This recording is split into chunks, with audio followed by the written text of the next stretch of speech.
Hey, hey, hey. All right, all right. So we should be live. I'm just gonna double check this real quick. Let me go over here, type in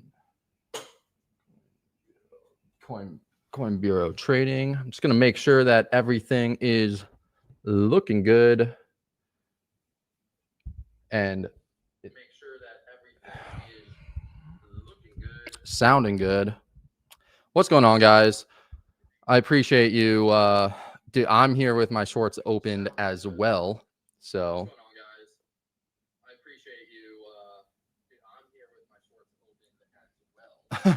I'm just setting some things up. This is my first stream. So appreciate everyone who is actually watching right now. Let me share my trading view. Alrighty, share this right here. See how this looks.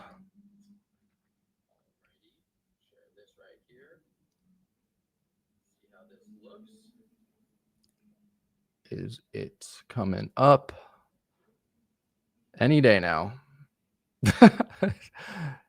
Give me 1 second here. All right. Oh, there you go. I need to add this to the stage. There we go. What's going on? How do you pronounce your name?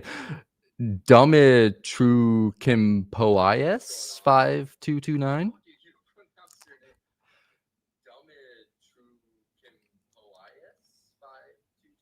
Yeah, I gotta make it bigger. That's what she said. Okay, let me go over here. And let me do this real quickly. Solo layout. Boom, boom. That's me. Hello. I wish the focus was more in place, but I'm going to be in the corner anyway, so it's not going to be that big of a deal.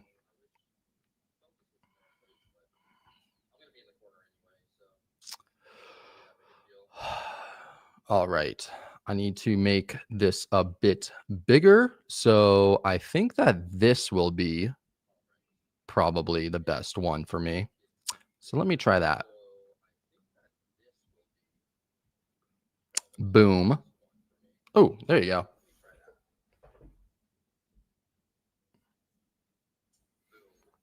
Hey, this was Mr. Whatever. This was pre-planned, okay? I've been actually meaning to do this for a little while. I just haven't had the time until right now. But unfortunately, I think for a lot of people, it's not going to be all sunshine and rainbows. It's not going to be like necessarily what everyone wants to hear, because I'm typically very risk averse. Okay. So I am someone who basically, I heard that to be a trader, the definition of a trader is technically it's a risk manager, right? It's someone who manages the risk. And that's what I learned a long time ago. And that's how I trade. I trade by trying to manage my risk as much as humanly possible, which is not like most people, right? As in crypto, at least most people in crypto, they'll go all in, or they'll throw a huge percentage of their portfolio into yeah. Thank you, man. Before Trump invades Greenland. Yo, okay, this is like I mentioned before, this is my first stream here on the Coin Bureau Trading channel, and I'm liking this. This is cool because you guys are funny. I almost cursed. I'm gonna try not to curse. I don't think that's good for YouTube, right? But let's it was for all of us. Oh, I see what you're saying. Maybe I could go over here. I could put BTC on the charts. Yeah. Okay. So, you basically nailed it. I am a bit of a bear. Um, Not always. Okay. I'm not always a bear. I'm just sort of a bear right now because of where we are in the market cycle. Okay. I just think that we're at a place in the market cycle that warrants to be more cautious. Okay. To be a little bit more welcome TP live streaming. To live streaming. Yeah, yeah, yeah. Thank you. Thank you. Hopefully I could do a lot more live streams. I'm not sure anyone really knows too much about me right here from the Coin Bureau channel. So just as a little bit of introduction, I am now on also the main channel as another host. In case you watch the main channel, you've seen me before. And I've made some videos on Coin Bureau Finance as well. And before I became a host on Coin Bureau, I've been actively trading these markets, crypto markets, for the past almost 8 years now. And I appreciate that, discovering Florida. I'm from Florida. Okay.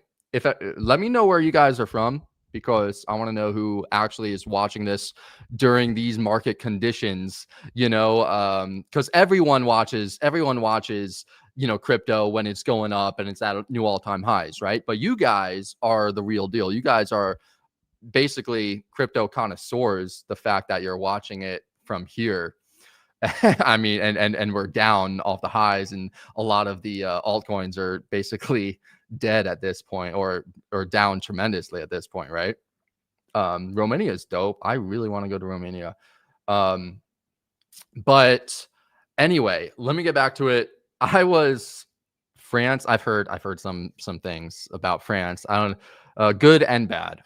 How is it? How is it? Very. Is that how you pronounce it? Very. But yeah, so I'm now a presenter on Coin Bureau on the main channel. Before that, I've been a trader for almost 8 years in these markets. I've basically just been living off of trading for since 2021, essentially. It was my bearishness that came in very handy in 2021 because I was able to actually sell the top of the cycle and basically just like take that money and invest it, which was awesome. And now I've been trying to refine my strategies. I've been trying to, well, not trying to. I've been refining my strategies. I've been thinking more about the markets and trying to figure out how to trade crypto and the best ways to trade crypto. And the thing is, this is a trading channel, so I know a lot of people are going to be watching, and they're going to be going in and out, and they're going to be scalping, and they want to know, like, oh, like they'll look at something like this, and they'll be like, oh, hey, this is such a huge move, right? But like, to me, this really isn't such a huge move. Like, to me, the big moves are 30, 40, 50%, 60% more, right? Those are big moves. 5% moves, 10% moves. I'm not really necessarily looking for those type of plays. I'm looking for the big picture, super high probability trade setups. That's what I like to look for, and then go into them and then just chill out and just wait, right? Because it's so much easier. And if you could time it right, which I know that's saying a lot, that's asking a lot, but if you could time it time it correctly, you could literally just like buy in to certain cryptos, chill out, wait, go do your own thing, make money from your business or from your job, and then come back and just compound your wealth that way. And so I went from doing the trading like every single day, trying to trade every single day, to trying to find these bigger picture things. And so that's my style. That's how I like to do it. And that's basically the mindset and the frame of reference that I'm going to be having on these streams and when I trade. So just to let everyone know, that's the case. Now I need to plug something in really quickly. Give me 1 second here. I need to make sure that this goes in here. All right. Of course, my mouse is requiring some batteries right now. So let me throw this in here. We like your macro videos. Good job. I appreciate that. Thank you. We're all professional hecklers on this channel. No, you guys, for the most part, are pretty nice. I gotta say, I've been heckled pretty bad before, and you guys have been cool. I've got to dig my car out of thick snow tomorrow. Sorry about that. Canada, Toronto. That's pretty dope. Hopefully. All right, let me throw this in here. All right, now I got my mouse actually charged up. And where is it? You ever on your lose the little cursor on your computer, and you're like, you have to like squiggle the trackpad back and forth a million times in order to actually find it. That's what I'm doing right now. Okay, found it. Sweet. All right. So essentially, I just explained my type of viewpoint on the market, my trading style, stuff like that, and I just wanted to get started with this. Please stop silver, dude. There's no stopping silver. There's no stopping silver. They have silver on MEXC. What the? Sorry, I need to go over here. And so here's silver. Absolutely rocking it at 77. This is a perfect example of how I trade. A lot of people will look at this and they will say silver is on an absolute run. It's going higher and higher and higher. I need to get in because I'm going to miss the boat. I do not think like that. I think, oh my God, look at how high silver has gone. Let me look at the past. What's happened whenever it's gone on these major runs, like right here. Oh my God, it fell back down and crashed super hard. How about last time before that? Same thing. It crashed super hard, even though that was in 1980, right? And this was in 2011. So what's probably going to happen? It's probably going to do the same and crash really hard.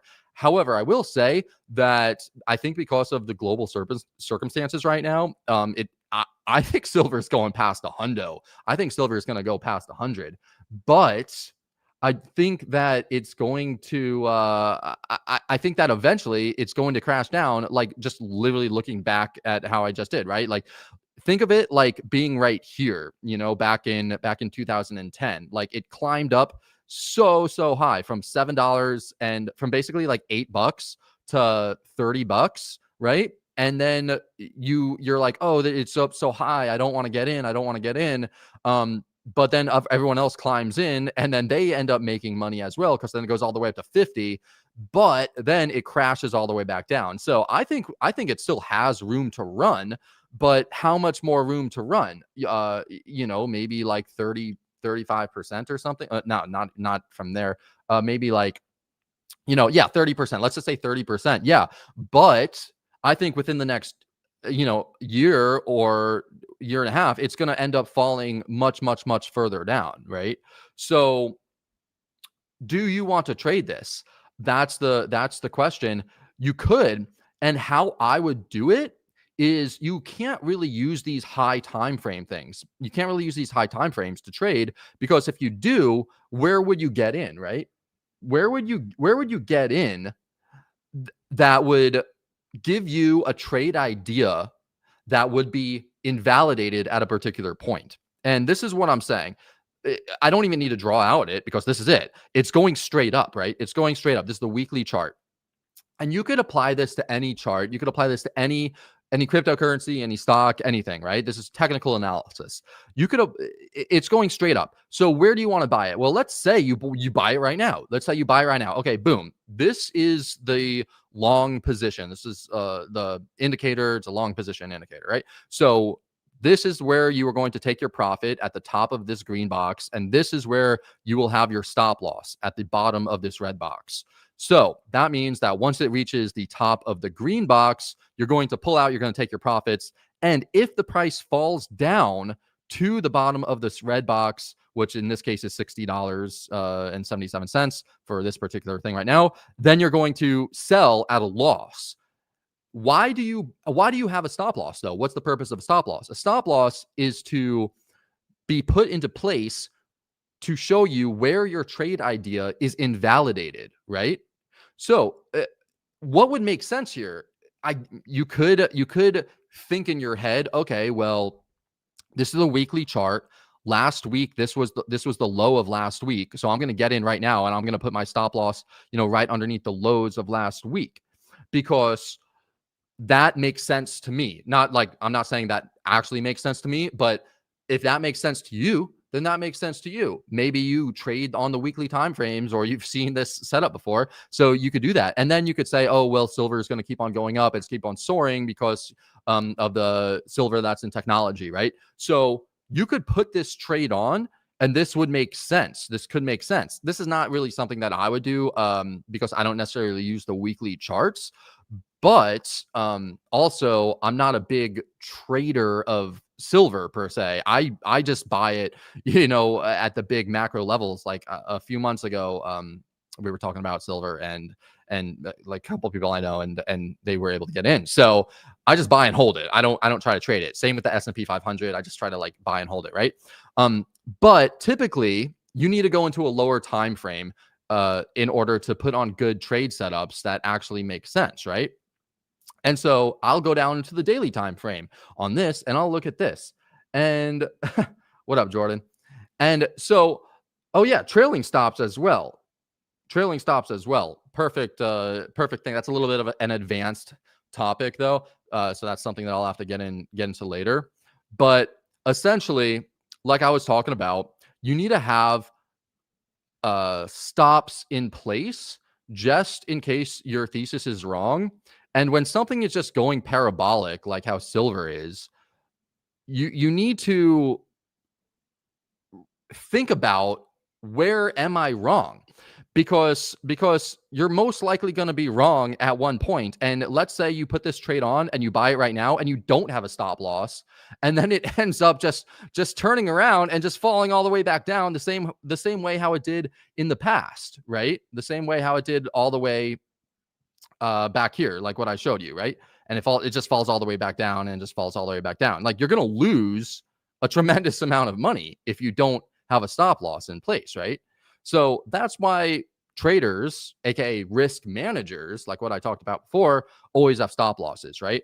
And the way that you figure out where to place your stop losses, that literally just comes with time, with putting in the reps of putting on enough trades, or or back testing, and just testing and testing and testing and testing, and figuring out like, where is the best spot, like where do you think the best spots is. And I appreciate that, bro. And you also have to take into the big picture of where we are in the market cycle. So actually, this is a good point. I'm going to bring this up right now. This is something that I wanted to talk about of the on the stream earlier on the Coin Bureau channel, which I didn't get to talk about. But this is also why I'm unfortunately a little bit bearish right now. Let me go over here and let me share this tab over here. We got to look at this. Okay, this, you've probably seen this before, right? The Wall Street cheat sheet, psychology of a market cycle chart. I want to know, where do you think we are on this chart when it comes to crypto, and let's say Bitcoin and altcoins also? Because I'm just saying, from my perspective, we're right about where complacency is. Okay, I'm sorry. I don't want. Oh, Dan's the man, by the way. Dan is the man. This is something that I always have in the back of my head. Where are we in the market cycle? Because if we're anywhere over here, it's super, super easy. If we're in the optimism phase, if we're in the belief phase, if we're in the thrill phase, it's super easy to trade. And you're probably going to make bank, and you can make mistakes, and you could put on bad trades, and you could and basically all your trades are going to hit. Not all of them, but like a lot of them are going to hit, right? But if we're in this phase over here, complacency, anxiety, it's pretty difficult to trade over there, because exactly. Sorry, I'm reading it. So Very important pivot right now. Yep, complacency sounds right. Trump screwed that up and threw it in the bin. The reason why Trump didn't, and no one will ever, throw this in the bin or mess this up, is because this is based off of psychology, human psychology, right? This was around before. This was around when the rice farmers first made the stock market, first made ticks. It's not going anywhere. This is literally human psychology. It's not even based on politics or anything really. It's just human psychology, right? So it's been around since the moment of the beginning of time, and it's going to be here forever until we're all just, I don't know, cyborg machines, and we all have what's that thing that Elon Musk is making where he puts it in your brain, and you're like half human, half cyborg. Until that happens, we're going to be using the psychology of the market cycle chart, and we're going to be using psychology in our trading. And that's a super, super, super important that you have this in mind. And so this is my first stream, right? And so I told you all how I think about things. And this is another really big concept. It's like, where are we in the market cycle? This is what you have to keep in mind, because it will make trading so much easier if you understand where we are. So we have this right here. And if we go back to, let's say we go back to the Bitcoin chart, or we go back to TradingView, and then we go to the Bitcoin chart, what else do I notice? What else have I seen? Well, if we go to the Bitcoin monthly chart and we look at the time frames, okay, then we could see that the fourth cycle high, if you were to say take this first cycle, high to high, like top to top, and then the cycle bottom to top, or the halving to the top, it's all right around where we topped. It basically lines up with all of those things, with the cycle bottom top to top, from the cycle bottom halving to top, and from the cycle top to top. So it basically lines up, which makes me think that we're now in the bear market, and why I'm more prone to be more cautious now, right? Because if it was before the Bitcoin halving, then yeah, I mean, I'm very, very bullish, and we have a great future. But now when I'm thinking about it, I got to be on the more cautious side for the next at least 6 months. However, I will say this doesn't mean that sorry, I'm trying to read the comments also. Bot trading, there are bot tradings. I do want to get into bot trades, but the thing that I was saying was that because we're on the other side of what is potentially the fourth cycle high, I think a lot of people will be looking at this, and a lot of people will be saying, okay, I want to get out.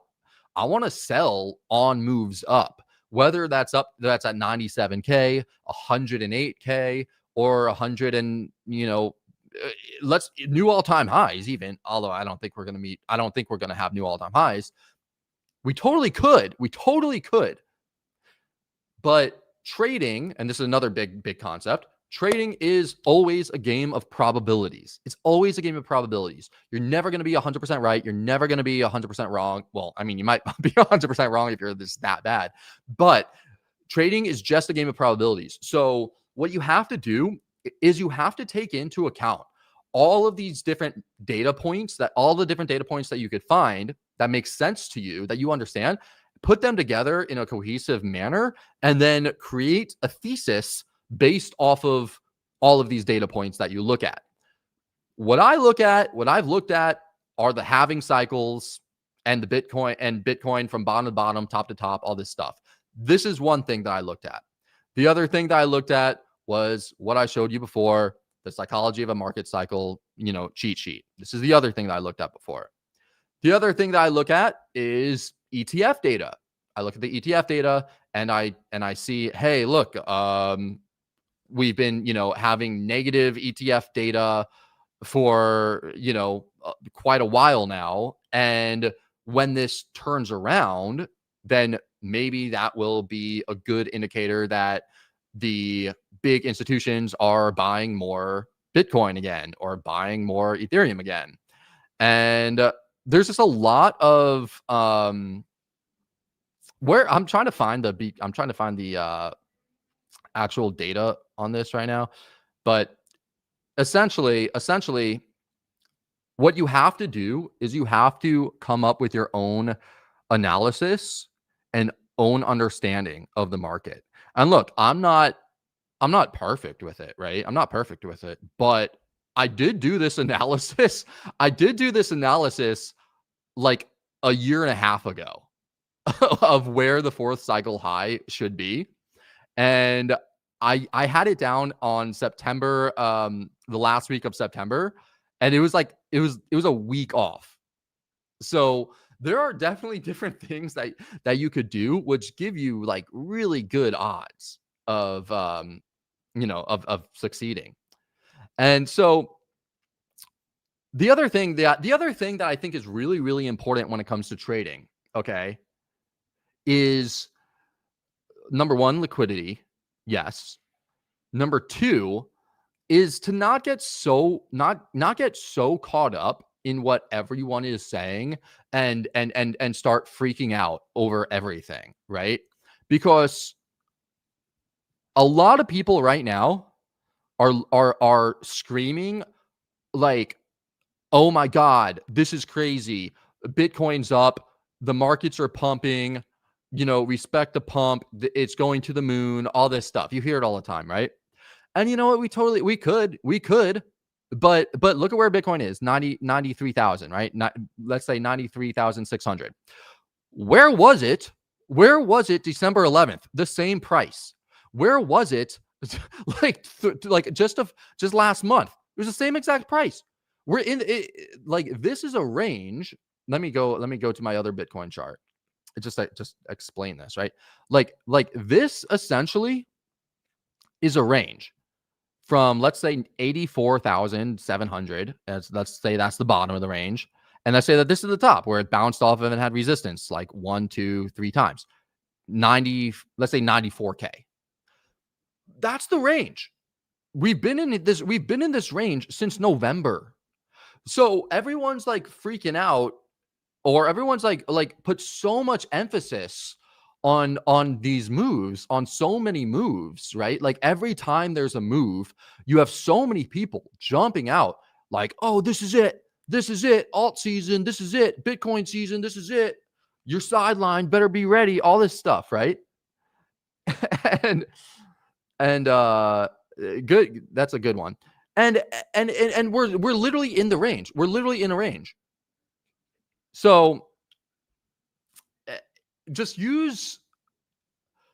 always bring yourself out and take a step back and look at things from like the bigger picture, right? Otherwise, a lot of times you'll get FOMO, and it's not really going to work out in your favor as much. I'm going to read some of these comments right now. BTC revisits to 200 SMA. Let me see 200. I'm pretty sure I have the SMA on here. Yeah, I have it. Where is it though? Oh, here it is. Yeah. So 200, that's around 100 right now. So yeah, it would be around 100 if it reaches the 200 SMA. No, sorry. I'm using the EMA. I always use the EMA, but yeah, around 100. I could totally see that. The levels that I see Bitcoin going to, the number one big resistance levels, right, is the 38.2 Fibonacci. That's at 97,800. So let's just call it 97K. Okay. Not only is that a big resistance, but that's also like a liquidity area, which Philip talked about. Liquidity is where the whales and the exchanges are pushing prices to now, and where they easily can, because there's really not a lot of liquidity in the markets. I mean, for Bitcoin, it's a bit different, but when it comes to altcoins right now, there's such little liquidity in the market that they could push the price 50% in just a couple days, stop everyone out, and then reverse it, and then keep on its merry way, right? And just collect all the fees, collect all the funding, collect all the stop losses, and the exchanges win, the market makers win. That's how they win. So honestly, my strategy right now it involves liquidity hunting and placing bids and basically like to buy or to sell in liquidity zones right now, because I just know how this is. I know how this is played, right? So that's one thing. And thank you, thank you. Have fun at the comic store. Trump pump it when you stole it from Venezuela. All right, appreciate that. And so yeah, there's a few levels that I do want to look at on the bigger time frame for BTC. One's obviously 97K for the 38.2 Fibonacci. The next one is the 61.8, which is around $108,000. Will it come up there? That's anyone's guess. If you actually zoom out even more,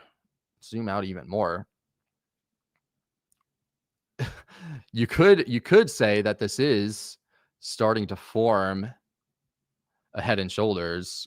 Like, here's this left shoulder, here's the head, and now it's going to come back up, form a right shoulder, hit the 61.8, and then fall back down.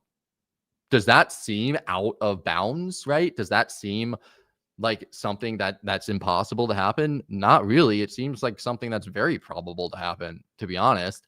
What's actually, now that I think about it, what's probably going to happen is it's going to pump all the way up to like 116 to like get all the doubters out, and then it's gonna dump.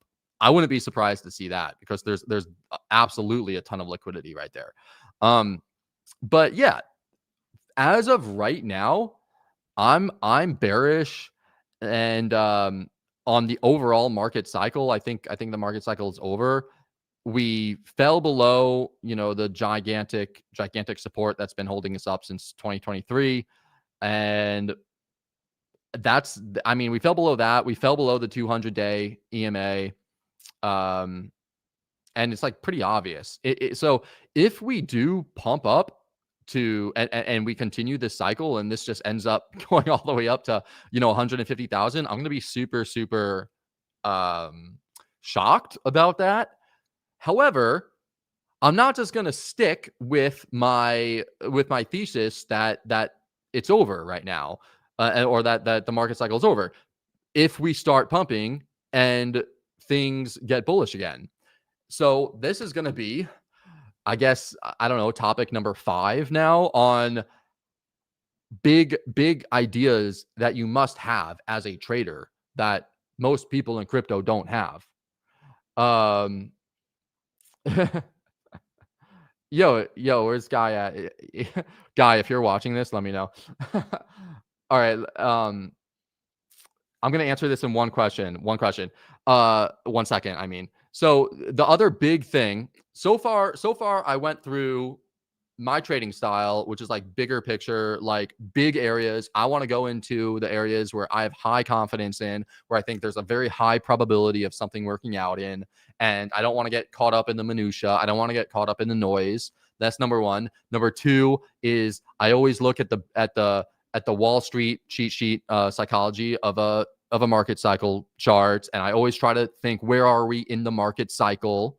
Okay, that's a big picture thing that I always look at, right? The third thing that I look at is in terms of market cycles, where do I think we are in terms of the length? So the timing of it is another thing, right? And then on top of that, I have the price action, and I have certain indicators like the moving average and stuff like that. Like, we fall below it. We have the price action creating bearish market structure. We have all of this stuff, right? These are a lot of different components that go in, that are metrics that I use in my data to inform my decision, right?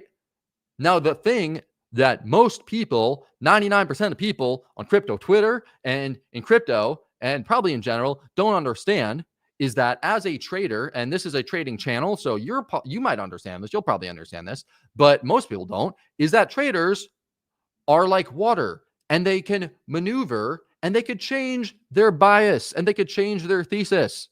So my thesis right now is I want to get out of Bitcoin at around 97K. Why? Because, well, we're in a bear market. We're going down. This is a big resistance. It's a big liquidity zone. It's the Fibonacci.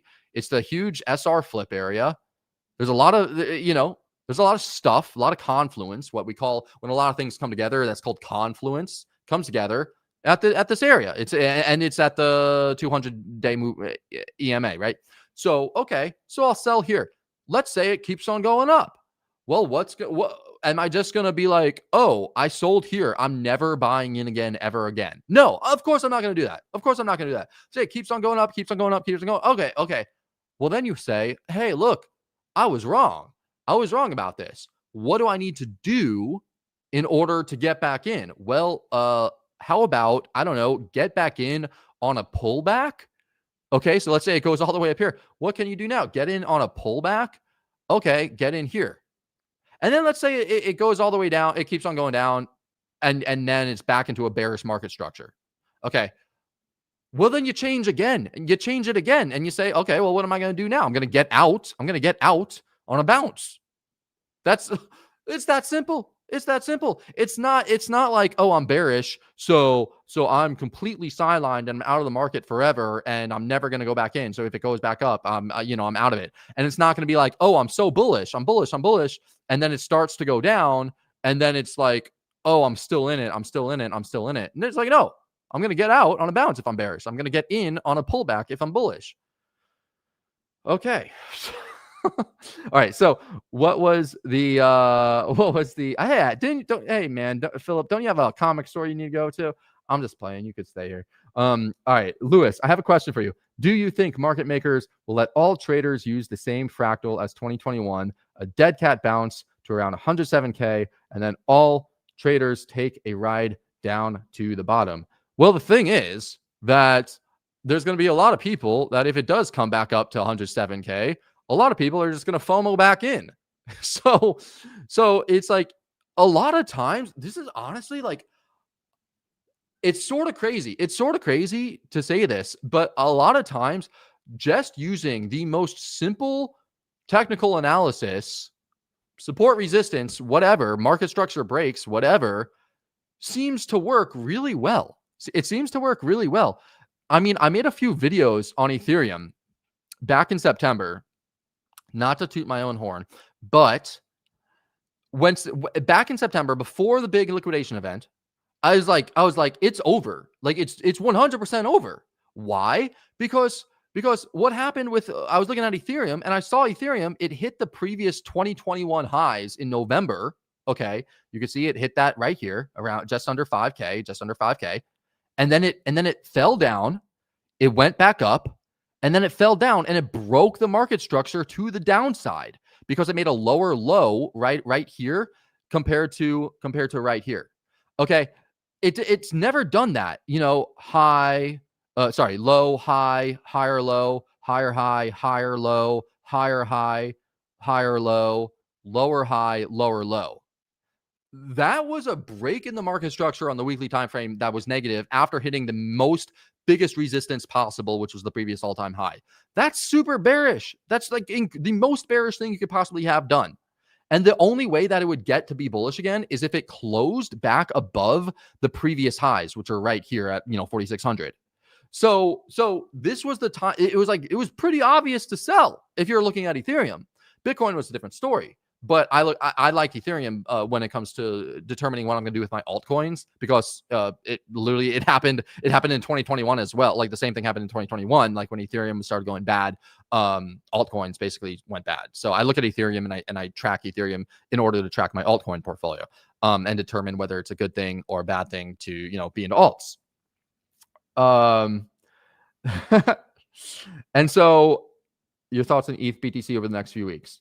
Sure. I got you. So anyway, what's the obvious thing before you go into your minutia and start pinpointing, micro on a micro scale, what scalp you're going to do? Like, yeah, you could do that if you're scalping, but have the big picture in mind as well. And where are the big levels? Like, where's the big levels? I'll go to ETH against BTC for this because I have the big levels in here. What's the biggest level for me? Well, the biggest level for me is this area right here around 0.0 3612, like right around this area. It's the weekly bearish order block, which I'll get into the order blocks and breakers and change of structure and all this other stuff like later down the road. But like basically, this was the high that happened. This was the move up before the big move down. And that's the easiest way to explain it. It's the bearish order block, and it's now the resistance. And if we go into the daily time frame, what happened when we came back into it? Well, we hit it and then we crashed back down. So if we come back up to it again, it's the resistance. Be more careful at the resistance, right?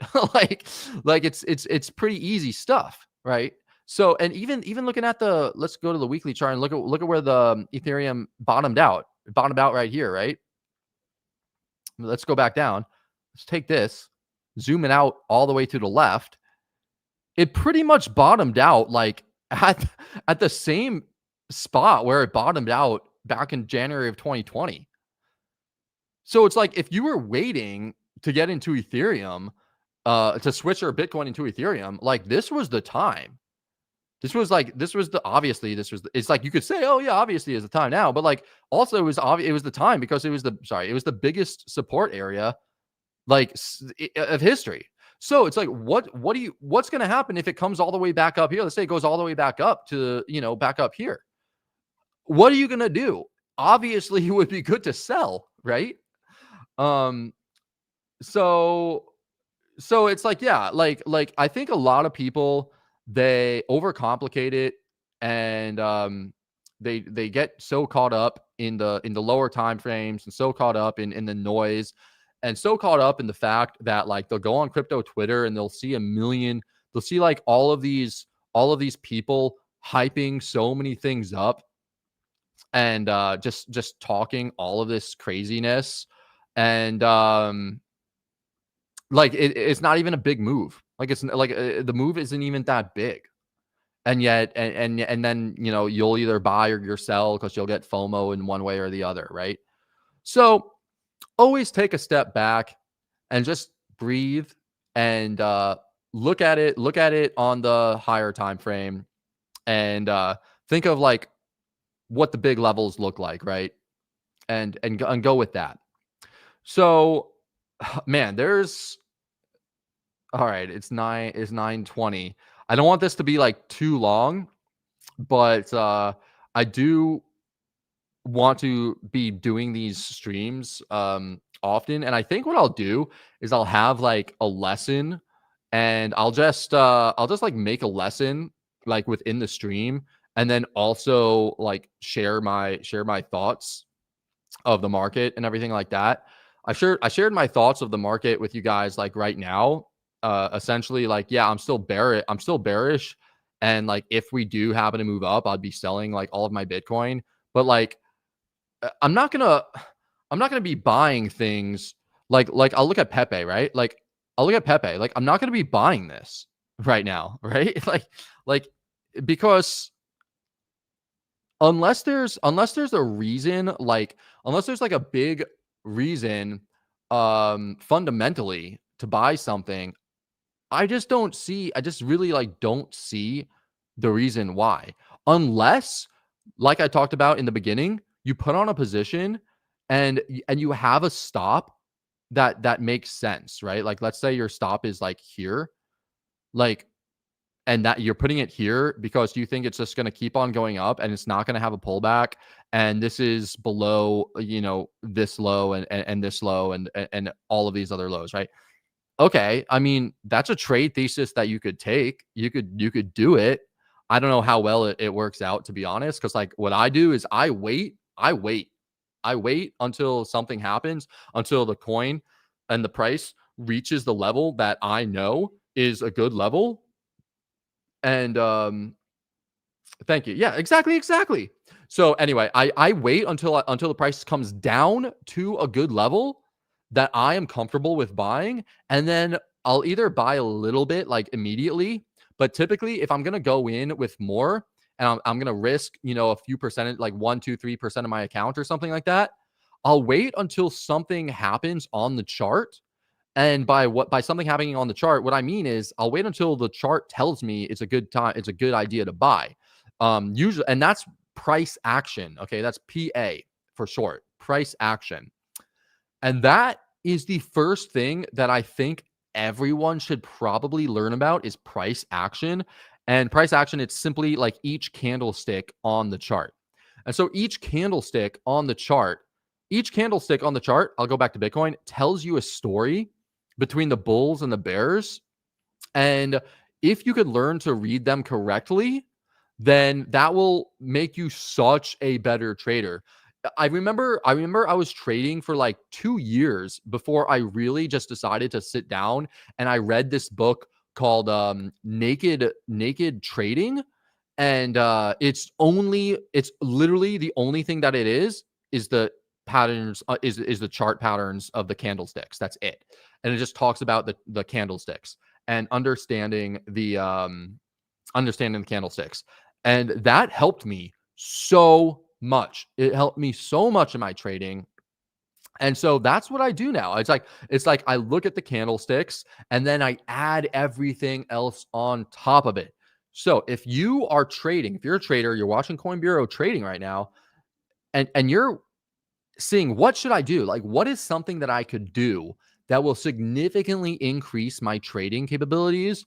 And you don't have an immense understanding of candles. If you don't know what this means, like what this candle means, if you don't know what these two candles combined, if you don't know what that means, or this, or these, then study candlesticks. That's the first thing to study, okay? Candlesticks. And then probably risk management would be the best use of your time after that.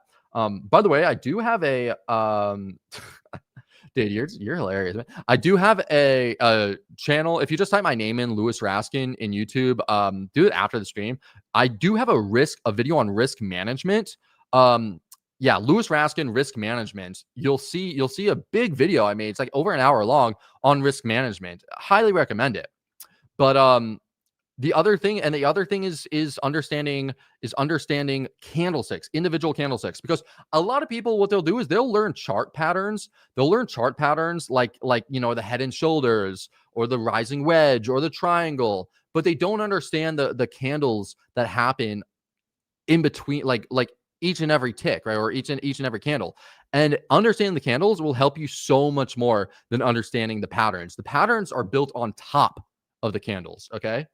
So what I'm gonna do probably is I'll create like I'll create like a list of different topics that I want to talk about and basically share with you guys and go over, and then I'll just go over them and share my knowledge about it, because I have been trading for 8 years, like nonstop, essentially looking at charts nearly every single day. Although recently, like I mentioned, I've stopped looking at them every single day, and I backed off a little bit, and I like to look at the bigger picture type things, set alerts, use different not like, I guess you could call them bots. Yeah, I created my own custom bots and things like that, which have been like tremendously helpful. And I'll get into those later because those are all more advanced topics. But I'll just go through like pretty much everything that you need to know and I'll give you my take on it, because it's good to get everyone, different takes.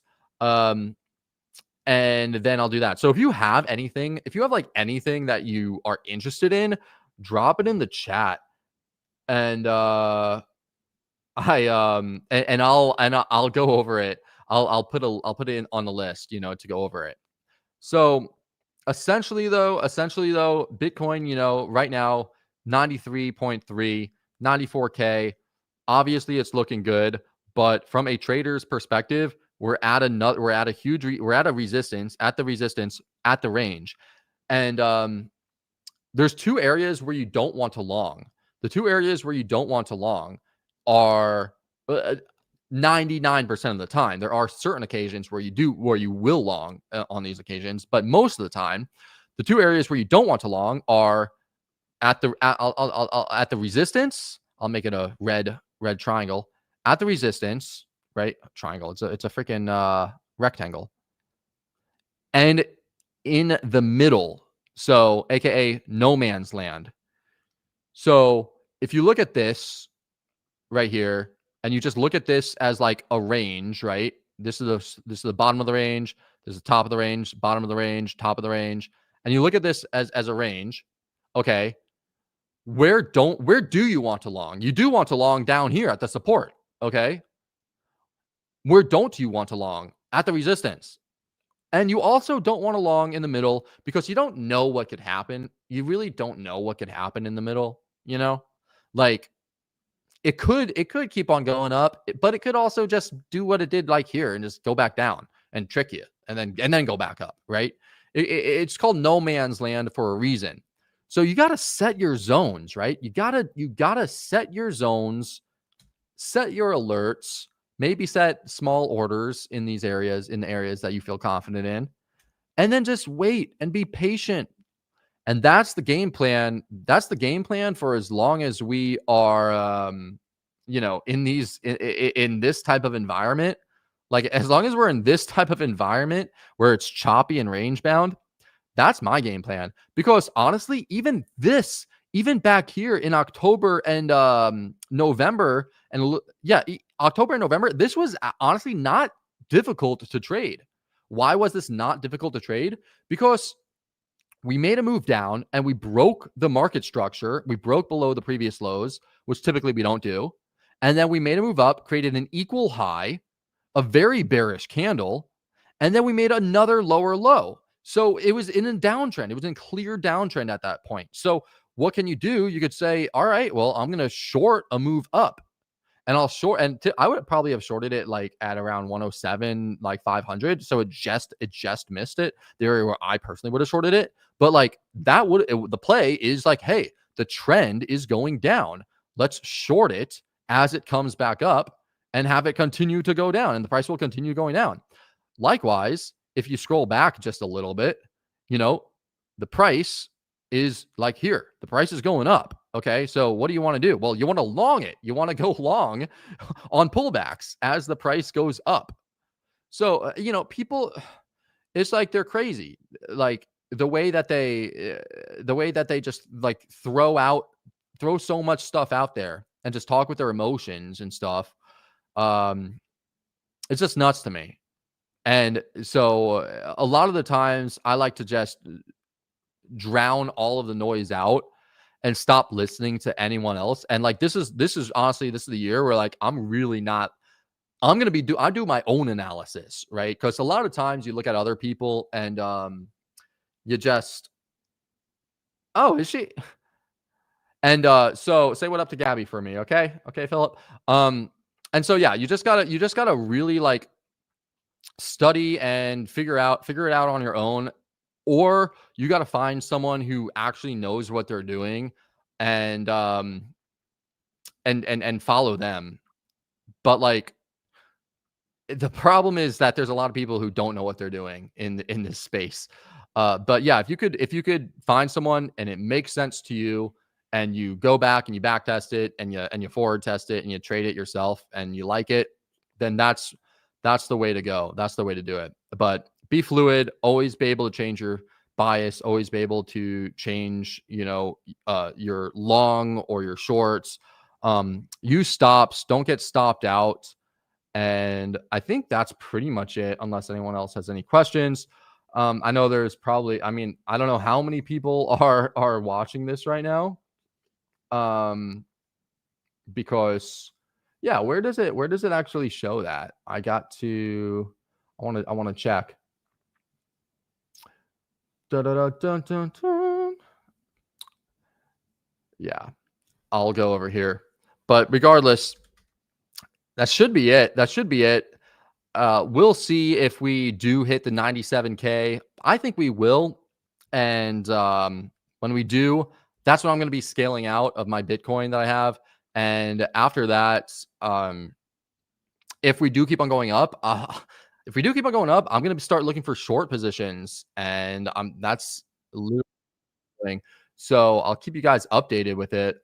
Also on the main channel, I have like a 5-minute snippet in the on the live stream on the main channel. So you could watch those, but I'll probably be doing this a lot more, either Mondays or on Thursdays. But this I'm down to make a bet. I'm down to make a bet. I'm down to do any, we are almost gamblers, but not really. What's your bet? What's your bet?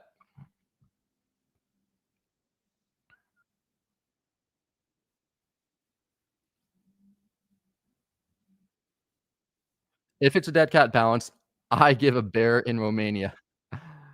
Uh, if not, you give a beer, not a bear. I don't really want a bear, but, and I actually don't drink beer either, but I'll have I don't know, I'll have, like, a mocktail or, no, I'll have one, might as well. Whenever I'm not in London, though. Why do you think do you think I'm in London?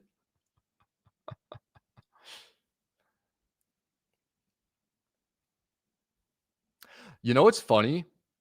Now that I'm doing a live stream right now, um hold on a second, though. Hold on a second. We got these banners down here. We got these banners down here, and it's like I didn't even realize that it's covering my face. Like it's covering half of my face. I need to like come up a little bit like this. So let me see if I could change this to look a little bit better. Even though I don't know. You ever have so many tabs open that you lose track of what you were, of where you are? Like meme coins pumping across the board, just a dead cat for them, or a few more weeks of this? Okay, that's a good question. I highly doubt that we're gonna get weeks of upward movement because if you like typically even during the bull market, it wasn't for most meme coins and most altcoins, we never had weeks of upward movement, right? We just had um days, really. Maybe 1 week. I think like 2 or 3 weeks was like the max that we had um on like seasons, like alt season or like the seasons of like moving up, right? So I would say like a week. I usually give like it a week max when coins go like parabolic, when coins go like really, really strongly up, when they have huge moves before they turn around. However, because we're in this like, bear market right now, I'd give it I'd be I don't think it's going to last more than 5 days. I don't think it's going to last more than 5 days, to be honest, before things, turn back around. Until we hit the bottom. And then once we hit the bottom, and there is and we do have hit the bottom, then maybe it could last for a couple weeks. But typically it's Bitcoin that pumps first, and then other coins. But let's be real. I just typed in meme. Let's be real here. What are the coins that did really, really well this cycle? Okay, there was like Fart Coin. Like, look at how well Fart Coin did, right? Insane, right? 6,000%. There was SPX 6,900. All right. A lot of these coins, a lot of people. Okay, this will be topic number 6 or 7. When you're trading, remove your ego, remove your biases, not necessarily your biases, but remove your ego. Don't say, "Oh, meme coins. I would never trade meme coins." Okay, look at what you missed out on. Look at what you missed out on. You missed out on the biggest runners of the entire cycle. And it wasn't even just this cycle. Last cycle, it was the same thing. Last cycle, Dogecoin was the biggest runner. This cycle, all of these meme coins, SPX 6900, Fartcoin, Toshi, all of these coins, PopCat. These are the coins that I don't know. I know one person who made millions of dollars with Bitcoin. I know a dozen people that made millions of dollars with altcoins. I mean, with meme coins particular. I know like 3 people who made over $1 million with PopCat, right? I know like all of my biggest plays other than KTA this cycle were meme coins. That's where I made like the vast majority of my money. So don't like do whatever you want, but my trading style is I want to look at what is actually, where's the liquidity going into, right? Like who's actually getting the money? Like where is the money going? Because that's, oh, it's my StreamYard's right here. Because that's how you can make the most amount of money, right? Like of course I wanted utility coins to, you know, do really well. But guess what? The market didn't care. And the market went into meme coins. All right. And that's why they ended up outperforming everybody, because the people who got into meme coins outperformed everybody. You know? So go into what is getting the liquidity, right? Go into where the money is actually going, right? But don't go into them holding like and saying, "Hey, yeah, so I'm in here." Oh, what up, Alan? What up? Okay. We more risk, more money. Not even more risk. Not even more risk. Why? Why? Dude, look at every single first off, forget utility coins. Look at Ethereum. Look at Ethereum. Ethereum went down 66% last year. It went down 66%. You're going to lose 66% of your money, or you're going to lose, 80 or 90% of your money. Like, it's pretty much the same risk, except the upside is so much more. The upside, I just showed you Fartcoin. It went up 6,000%. Ethereum went up 261%, right? like there's it, this is why you have to manage your risk. Have your Bitcoin in your core portfolio. Have a core portfolio. Have Bitcoin that you never touch. Have Bitcoin that you dollar cost average into. But like, if you're a trader and you're trading, there are go to where the money's at, right? Go to where the money's at. Because when things go bad, they're going to go bad either way. They're going to go down regardless, no matter what. You're telling me it really matters? I mean, I guess 50% versus 80% or whatever is a big difference. But trail your stops, like how, I forgot who said it, but trail your stop losses up, and you'll do fine. Or I don't know if you'll do fine, but have a game plan, and go to where the money's at. I trade everything, man. I'll trade meme coins more than anything else, because meme coins go up the most and everything goes down in crypto eventually, except for Bitcoin. So like Bitcoin's the only one that, like, obviously it's here to stay. It's number one, right? And probably Ethereum at this point too. Maybe Solana, but like, yeah, like the purpose of crypto, this is the goal. And this took me a while. This actually did take me a while to learn, which is like sad to say. I wonder if I could actually, let me see if I could do this. Now I'm a little bit bigger. Okay. I'm a little bit bigger. So the purpose of crypto is this. You have Bitcoin, right? And like Michael Saylor says, there is Bitcoin. It's the best. There is no second best, right? So you want to stack sats. You want to stack Bitcoin. So why would you get into anything else? Well, you get into something else if you think it's going to outperform Bitcoin, right? However, the risk is basically the same on almost everything else. Everything else is going to fall, by 50, 60, 70, 80, 90%, right? It has the opportunity of falling. So if you're going to risk that much going into these coins, why not go into the coins that have the asymmetric upside? If the risk is essentially the same, why not go into the ones that actually have the opportunity to massively outperform Bitcoin, right? Otherwise, you're taking on a lot of risk to marginally outperform Bitcoin. That doesn't make too much sense. Just stick with Bitcoin if you're going to do that, right? But that's how almost everyone in this space works.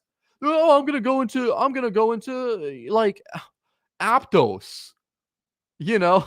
Like why would you go into Aptos? Like you go into Aptos, you go into like an L1, like a new L1, you go into them right when they come out. Or you go into them like at the very key moments, like right before alt season, you know? This right here, no, right, like this right here, this was right before alt season. This is like, okay, good time to go in, right? But it's gonna fall again. It's I don't know. People I just have a very different way of thinking about things because think of the most amount of money you've made in crypto. What was it from? I've studied a lot of people who have made a lot of money, right? And the people who made the most money are other than the scammers and the people who just use their copy traders as exit liquidity and stuff like that. The people who made the most money are the people who got into stuff super early, like super early, and essentially held. Like, you know, SPX, Murad, he got into SPX. I don't know why it's not on here, but like he got into it super early, way down here, way over here, and he just held it. He just held it and held it, right? And then it did this, right? The people who I know who made millions in PopCat, you know, they got into PopCat somewhere around here, somewhere around here, and they just held it. And actually, I know someone else who got a PopCat. he got a PopCat here, and it fell.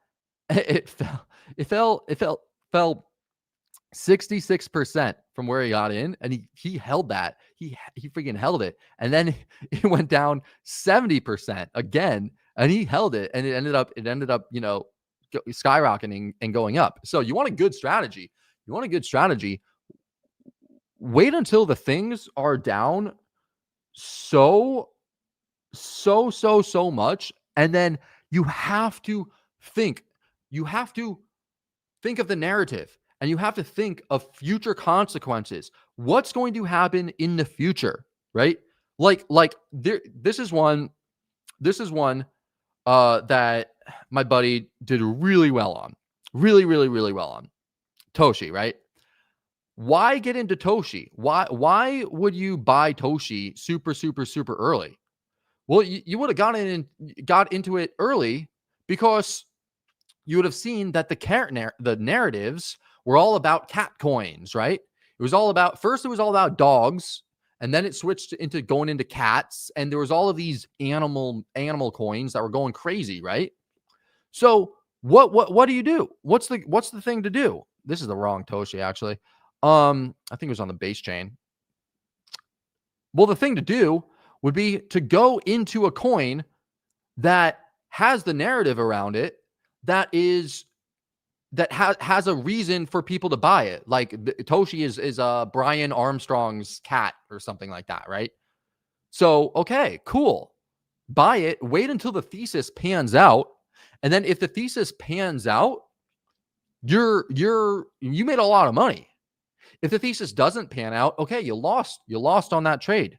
But there's another thesis. Just chill and wait until you come up with another reason, another coin to get into that has good reasons behind it as to why it should do very, very well. But don't just buy and buy and buy and buy and buy, you know? And you same deal with PopCat, bro.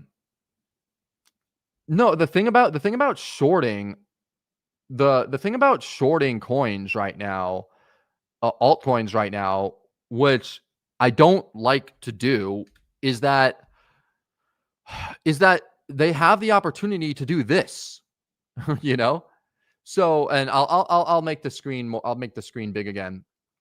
Is that they have the opportunity to do this. So you could be right. You could literally be right and short it, perfectly and be in the short. And then, one day goes by or a few days go by and it takes out all of your shorts. It takes out everything and you give back all your gains. So there's not enough liquidity in the markets. That's what I'm saying. That's what I mentioned earlier. There's not enough liquidity in the markets right now to do any like big time trades necessarily, except for maybe on a few coins, because the market makers and the exchanges they're just going to stop you out. Like they're just going to push the price all the way up or all the way down, stop you out, and then go in the other direction. It's very easy to do that at this point. So unless you're scalping, if you're scalping, that's a different story. You could scalp, you could do shorter trades, and you could always make money. You could always find a way doing short-term trades to make money, right? Scalps. But yeah, like right now for swing trading, it's like this. It's like we're in a downtrend, we're in a bear market. So are you going to buy low thinking that you're swing trading something when there's a high probability that the market will eventually come back down and stop you out because it's with the trend if you happen to long it? Or are you going to short it knowing that there's a high probability that the exchanges and the market makers are going to pump it up and stop you out of your short too as well? Like you need to make sure that the price is in a really good area.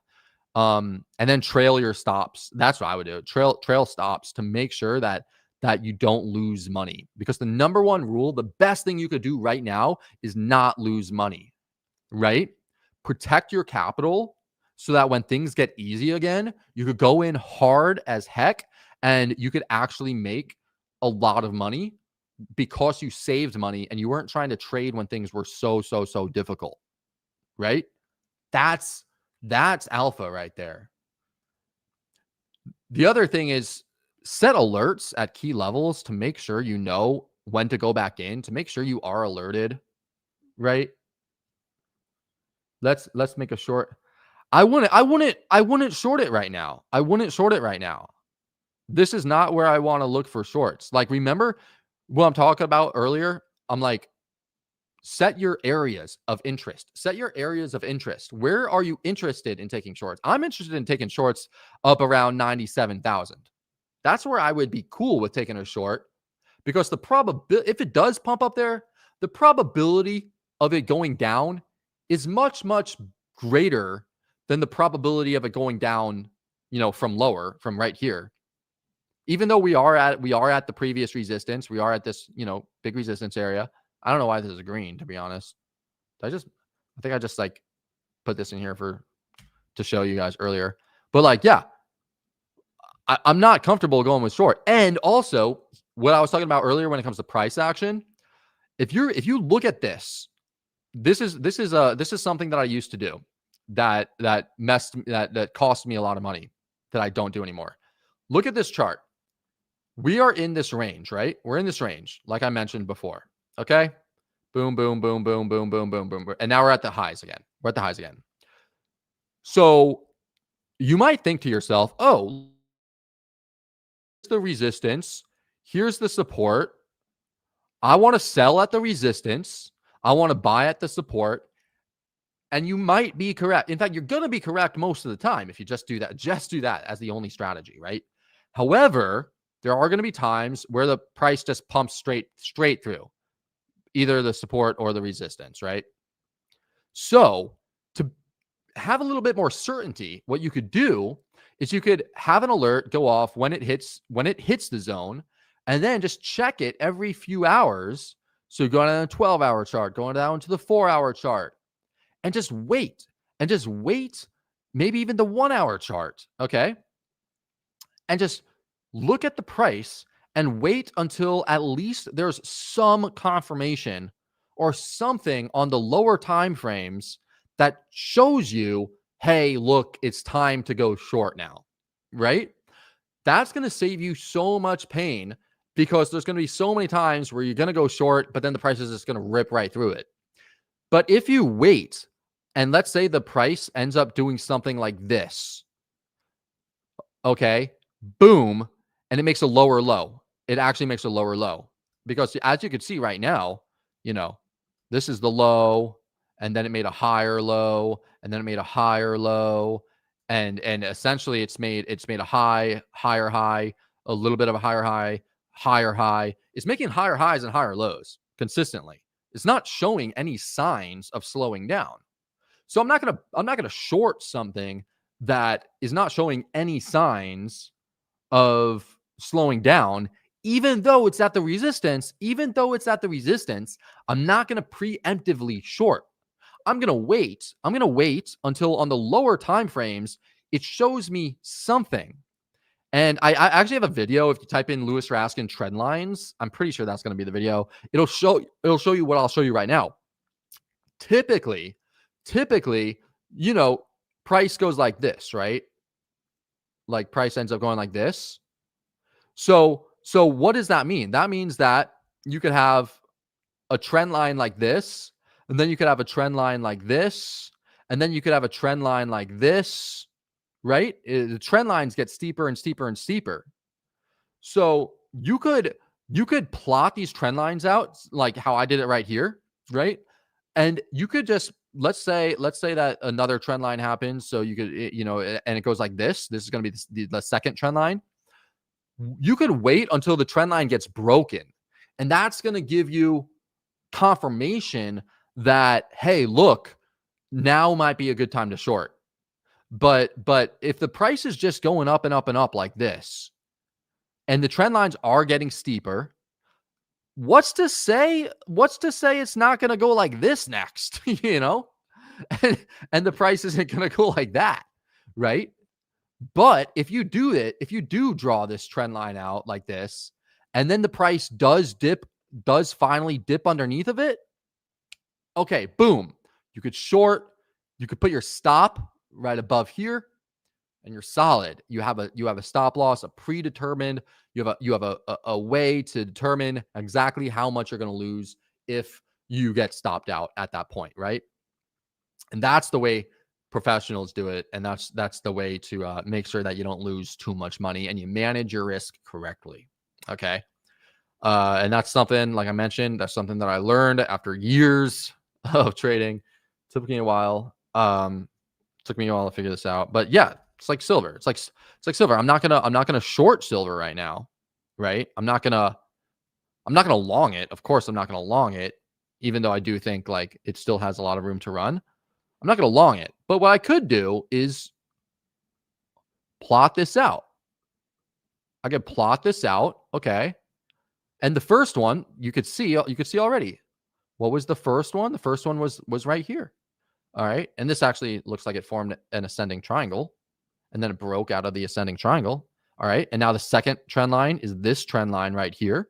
Okay. Now the third trend line, I'm guessing, if I had to guess, this is probably the bottom, and it's probably going to go up and do something like this. And so I think silver is probably going to end up, up here. And then what you could do is like wait and then see if it does happen to, let's say it does, happen to pump or whatever, pumps up. Okay. Well, once it does, and then it finally breaks this trend line and it closes underneath of it, like how it closed, like it has not closed underneath of the trend line yet. Like it never closed underneath here. I wonder if I could pull this back actually. No, I can't do it. Like it never closed underneath this one, and then it hasn't closed underneath this one. Like if this closed down here, I'd be fine shorting it. Like I'd say, yeah, that makes sense. But like it hasn't, right? So it's also a possibility that that silver, like it stays above here and oh, my bad, wrong one. And does something like this first and then goes up. But it really, like, you have to count I count the closes. That's what I do. And then I'd be comfortable shorting it. Yeah, of course, man. Of course, I'll be open to looking at individual charts on my streams. Anything. This is why I do the live streams. It's literally to look at like interact with you guys, right? So I'm not in my mom's basement, all the time. And I could actually interact with a human being, because all I got now are my imaginary friends, and uh I don't know where I'm going with this, to be honest. But no, yeah. Have whatever charts. Obviously, throw the charts in here. I'll do them, and they could be anything, literally anything, and it'll be cool. It'll be cool because then I could look back and test them out and stuff like that. Also, maybe what I'll do is actually create like an account, put like $1,000 or maybe $5,000 into it, and then I will take a trade like in my stream, like in the stream, or not take, I won't take a trade, but I will talk about a trade that I will plan to take, unless I happen to be on stream and I happen to see a trade set up on stream that makes sense. Then I'll take it, and then I'll like track it, and I'll see how well it did. I'll see how well the portfolio did. And then we could track it. I don't know if I'm gonna do it, but like it would be cool. And then we could track it with the one that's on the Coin Bureau main channel, on their live stream, because there's people that they have their own thing, right? That the thing why I mentioned I won't take the trades. I won't take a trade unless I happen to see it perfectly set up, is because I don't take trades unless they are perfectly set up. That's the thing. So it's like, I'm looking at Bitcoin right now. It's like, do I think it's going to go to 97? Yes, I do. But am I going to long it right now? No, I'm not. Because it's already up here. What would a really good trade setup look like when it comes to Bitcoin? Well, I'll show you actually. I'll show you. Okay, it's coming down. It's coming down. It's coming down. Let's say like this. Actually, no, I need to come down. I need to go back a little bit more. Let's say that it was like here. Where would the first trade setup that I would look to long would be? It would be if it hit this trend line, right? Because this was the big trend line forever, right? Around 94, 95K, that's where I would have wanted to look for long positions. But and I'll go to the daily time frame, and then I'll show you like it showed a little bit. It showed a little bit of a bounce here, but nothing that like really was like, oh man, like I need to long, like I have to long it now. And that's why if it showed some slowing down, but it was a lot of indecision, very much indecision around the original area where I wanted to long. And then it fell, and then it just fell underneath of it, right?